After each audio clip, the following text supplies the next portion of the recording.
Okay, afternoon, everyone. Wanted to get in front of you today and just give you an update, a couple stories in the last couple of days in New York City. But first and foremost, we have the tragic incident that took place in the 114th precinct yesterday. About 30 hours yesterday evening, police respond to a location in the 114th precinct, 2307 30th Drive, where we encounter 4 individuals shot, all pronounced DOA at the scene. As we were there last night, it was breaking as we were there. We had crime scenes still on the scene. More details have emerged today to firm up what it appeared to be last night. What we have is an individual, James Shields, male, white, 39 years of age, who was pronounced DOA at the scene.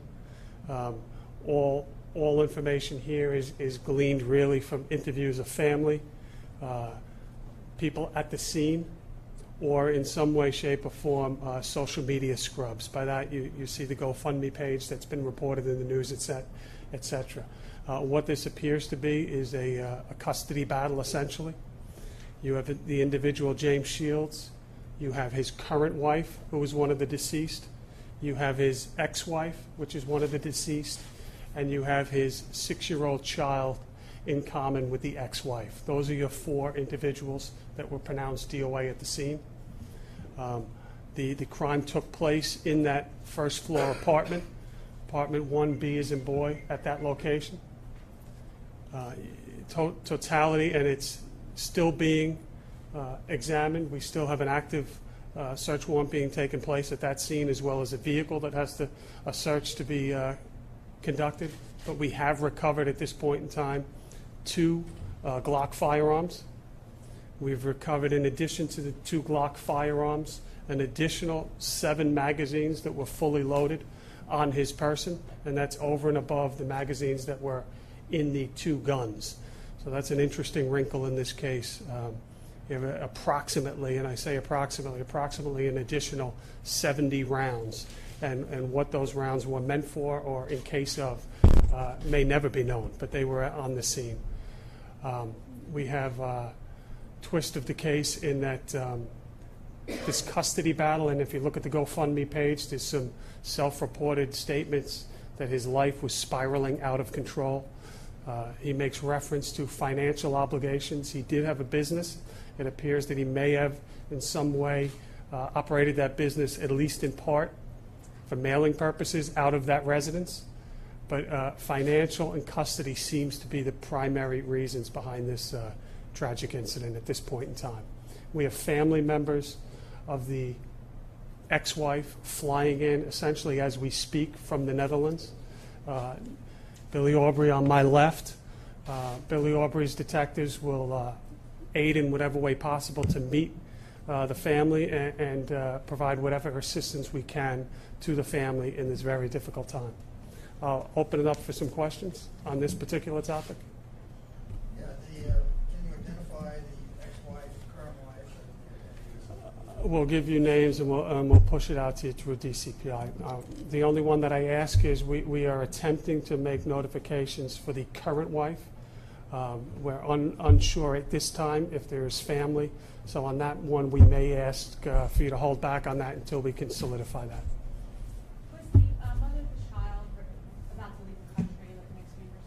This is preliminary, but what we have here is an ongoing case where we believe at this point in time that the ex-wife had custody of this child. There has been some agreements in place where visitation has gone on back and forth, where the child would come to the U.S. With this particular visit we have right now, we believe that on or about July 21st of this year, the ex-wife comes to the U.S., flies in with the child. At some point in time, some days after, another friend flies to the U.S., and there was some sort of a visit going on. So it was almost, you could make an assumption that it's a combined, bring the child here, take care of the visitation that must take place, and there'll also be a visit to New York.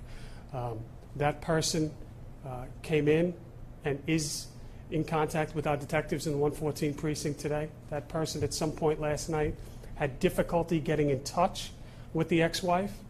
reached out to the ex-wife's sister that's in the Netherlands, and that sort of set a series of events taking place where the sister then actually Googled New York, saw the tragic incident, and in conversations with her, she believed when she saw those stories that something had befallen her sister. Is that a boyfriend of the ex or someone? We believe it's a friend. We do not believe it's a boyfriend, but this is preliminary.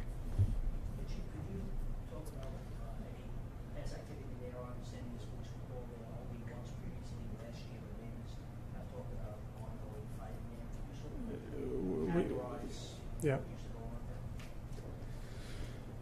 So we had a number of discussions with people. As you know, that it's essentially an 8-unit dwelling. In canvassing that building and the surrounding buildings, we have spoken to a number of people. All indications that not many of the people that we had spoken to knew the occupants of that apartment very well, that they did see some comings and goings, but I wouldn't categorize it initially as anything alarming. There was, however, a call, I believe it was December of last year, by an occupant of that building reporting fighting going on. Doesn't indicate fighting of a necessarily a physical nature, but they described fighting as in verbal fighting, possibly things thrown around. But there was an indication at that time that this was the first time that a call had been made by this individual, but it's not the first time that they heard fighting between the male occupant and a female occupant of that apartment. Was she the ex? Police and police did respond that evening. The caller had said that the male had left. When the police responded, and again, this is about 8 months ago, they were met by a female, and the female refused to provide any identification. A domestic incident report was filled out, which is standard, and that is the appropriate protocol to follow, with the caption "refused" for the occupant's name, no injuries, etc. So that was essentially the end of the action on that particular evening. Who found the family? So did that phone call, is that what sparked? That phone call I just referenced was about 8 months ago. The most recent one with the friend who traveled here. Is that No, so there was unrelated to that, there was a 9/11 call that set the series of events specifically at this incident in place last night. There is an individual, I won't get into names, but an individual that takes care of the property, I'll categorize it that way, and in the course of taking care of the property, putting garbage out, things of that nature, it's a small apartment in the back of the building. If you're in the backyard and you look in, you see exactly, unfortunately, what took place there. Somebody was in the yard, saw what took place, and made a call to 911, and that's what brought the cops there. Is it like a building porter, that kind of thing? That's one way to categorize it. Sorry, but was she getting ready to leave with the child? Is that what really set him off? That's unknown. Did he have a concealed carry permit? You were close. He did have a permit. He did not have a concealed carry. He had a resident premise permit. Any indication regarding the 2 firearms that we have at the scene? Both, I believe, Glock pistols, correct, Billy? Glock 17. Yeah, one is a Glock 17, one is a Glock 19. The trace on those 2 firearms is being conducted as we speak. There's no indication at this time that they were illegally, so it appears that they were legally purchased at this time. And the 2 guns that we have recovered are 2 guns that are listed on the permits. Would that be for his business? Is that like? It's a premise. My understanding is it's a premise. I'd have to get back to you on that, but I don't know that it necessarily entails the business. This is I would categorize it as the lower level of a permit. It does not give you the authority to carry it in any way, shape, or form on the streets of New York City, loaded. But that's in fact the guns that they had. There was some initial Tony? report that Mr. Shields had a cut across his neck. Yep. Also, the second part of this question is, what kind of business did he have? So it starts. The first part of the question is and maybe we'll just take a few more. It would certainly appear that way. There were reports, possibly with a throat slashed. That was just the nature of the injury, and unfortunately gruesome. But the settling of the blood. There was no throat slashed, to my understanding. It may have appeared that way, somebody looking at it, as possibly, but it was a gunshot wound to the lower part in the area of the chin. And the second part of the question was, if you go on to, I'm sure you've seen, Tony, the social media, the Facebook, etc. There is a number of sites where he advertises what he did for a living. If you take those at their word, and this is still all being vetted out, he was involved in the business of physical therapy currently. He says he formed a business with one other individual. The name of that business was Score. I forget the end of the name. Billy, I don't know if you know the name of it. And that is, in fact, the name that was on the mailbox of his residence. So that's why I say in some way maybe he tied the business to that residence. But it's some sort of providing physical therapy. Let's do a couple more on this topic and then follow Yep. up on the last Regarding one. the December call with the woman involved and ex-wife at the time. I'm sorry, repeat that? Regarding the December call, a few months ago, was the woman involved and ex-wife? It's unable to determine that because the woman that answered the door did not provide a name. You could make assumptions, but I don't want to go there. Shields and the current wife, are they American? Like born from here, or are they foreign born as well? I don't have that information Let's currently. follow this topic. One more? Rocco? Is it believed that they were all killed within a matter of seconds, A and B? Can you tell from the post-mortem bodies if anyone was tied up or resisted? Yeah, in terms of tied up, no. There's nothing to indicate that. It's a fairly small room, I'll categorize it as, and the deceased were all in close proximity to each other. Impossible for me to say in terms of the time. I would certainly hope so. I would certainly hope so.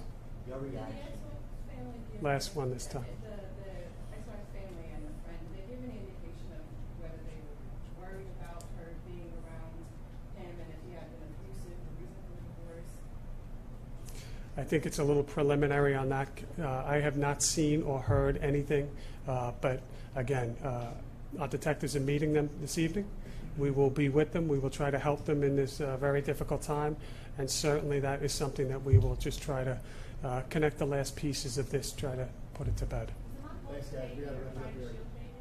No indication of that. All right. You wanna do the Pivot, I mean, only if we have, So you had asked about the California case, and a couple questions on that. you know, just before we get to California, let me just go to, how about we go to Brooklyn for a second, just never shy to talk about some of the good work our detectives are doing. We had a terrible incident in Brooklyn last week with 3 individuals shot in the middle of the afternoon in a playground. That shooting resulted in 1 individual losing their life. When you look at Brooklyn currently, we have had some incidents of gang violence and continue to really shore up our strategies to combat these violent acts. In this particular incident, we had an individual that was killed. This individual was a Trinitarios gang member. We have made now 2 arrests in the last 3 days regarding this incident. First arrest was this Saturday evening. We identified and arrested the individual that pulled the trigger and committed this murder. That individual was Damian Fuller. That arrest was made Saturday evening. The additional arrest that you may or may not have is an individual, Nige Johnson, not charged with the murder, but arrested in connection to the ongoing investigation. He was placed under arrest yesterday, recovered, and he is recovered at the scene was a .22 caliber firearm. I'll point out that that is the same caliber of firearm that was used in the homicide. It is unknown at this time if it is the exact murder weapon, but those tests will be conducted as we go forward. The current charges on Mr. Johnson is criminal possession of a weapon, and that case is being prosecuted by the Kings County DA's office. What did you say his first name was? I'm sorry. The individual charged with the murder at this point was Damian Fuller. The second individual is Nijee, Nijee Johnson. And which one's Trinitario? The victim was a Trinitario in that case. Is Damien with two A's or A and E and are either? We'll give it to you, but it's Damien. Are he or Mr. Johnson Trinitario or both or something else? Well, here is what I will say. I've testified long and hard on this topic regarding our criminal group database. I've said publicly that the number of gang members in New York City exceeds the number that we have in that criminal group database. Neither of these individuals are in our criminal group database, but we definitively know that gang played a role in this shooting, and we have very solid corroborated information regarding that. So the investigation goes forward, but at this time, neither of those two individuals are in our gang database. Where was Mr. Johnson picked up? You said the firearm was found at the scene. He was picked up in a residence, and we can get you that address. And last but not least, we'll shift gears to, if you have any questions on the cross-country 105 precinct homicide, 7-2 precinct rape, and then the flight to California. Yeah, Los Angeles police are saying that he's allegedly making statements claiming that there are several deaths associated with his conduct, but as many as 5 or 7. What is he saying? And what is the evidence to back it up? Numbers here in New York. Yeah, well, as I said the other day, this was very alarming when we sat down and took a look at this as it was breaking. The course of conduct of this individual, his history, his pedigree, what he had been arrested for in the past, and what we knew he did now really was the source of that alarm. The priority from the beginning was to get this dangerous person off the street. I think that bore out as we apprehended him, and he was in the act of committing another crime. So we were very thankful for our help with our partners in getting that done. Once that was done, we have a lot of work to do.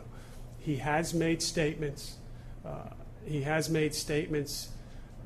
Alluding to his participation in other crimes, including other homicides. Everything has to be vetted at this point in time. Some of it takes place, what he alludes to, in New York City, and some of it is alluding to acts committed outside New York City. We have not been able to verify a single act, homicide, if you will, that he has mentioned and matched it up to an open homicide. There was reporting of a case in the Bronx involving an individual that was killed, arrests made, and now those arrests, the person was released on their own recognizance. I think that's a little error in assessing the facts there. That case that was reported in the paper was an individual that was punched, fell down, hit his head, and wound up passing away. The individual arrested for that is a solid case, and the individual arrested that was in fact ROR'd, released on their own recognizance, but that's not out of the ordinary for what is termed a one-punch fall-down homicide. At this point in time, any comments that he's made to us about his participation in other crimes has not been verified yet. There's work to do. At this point, we have gone out publicly and asked for the public to reach out to our Special Victims Rape Hotline. We've also obviously advertised our Crime Stoppers regarding this case and any other case that people may have information on. Regarding this individual and this series of events, we have received 0 calls to Crime Stoppers or to our rape hotline specifically about this individual to date. Is that surprising or is it possible? I think you could look at that 2 ways. I don't want there to be other victims, and I think that's good news. But if there are other victims, we do need them to call. We do need to fully investigate those and get people the help that they deserve. Let's get a couple more in here, guys. and we'll wrap it up. What types of crimes is he saying that he's responsible for? He talked about murders, rapes, dirt biking, and do you have any sense of his mental state? I Would not comment on his mental state. In terms of the first question, specifically, he has spoken about participation by himself in other murders. Let's go here. In connection with this case, have you trying to match any DNA samples from him to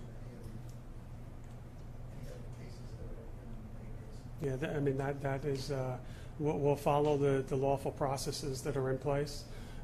We will be working with the prosecutors. We now have 3 prosecutors involved in this case. We have a Queens District Attorney on the homicide. We have the Brooklyn District Attorney on the 7-2 precinct rape. And now we have the California matter to take care of. We will be petitioning as appropriate in our Queens and our Brooklyn case to get court-ordered DNA samples, and then we will go from there in terms of where that DNA leads us. When do you expect them back here? It's very difficult to say. This is a unique case. 15 seconds on the burglary case, 113, 2 brothers. You're never satisfied, Rocco. Yeah, sure. Sure. An interesting case. What we have here, and this is off the cuff, so let me just, a little bit preliminary, but we have a call to a house where an individual has passed away. We have that individual struck with a blunt object by occupants of that house. We're working very closely with the Queens DA's office, our Queens homicide, and our local squad in there to get to the bottom of the facts. We had early reports that the individual that is deceased was breaking into the house. That needs to be corroborated. And at this point in time, we're in the fact-gathering phase. The individual that passed away does have, he is known to us, let me put it that way, in terms of he has crossed our path before. So we're still trying to determine what exactly took place here. Was the individual in the house? Did he get into the house? What led to this initial encounter? And as that investigation and facts bear out, we'll see whether a criminal prosecution is supported. So he has a New York, I know he's from Maryland, as a Maryland man, so he has a New York record as well. I'm not going to get into his record, but he is known to us. Thank you, everybody. Appreciate it. Thank you.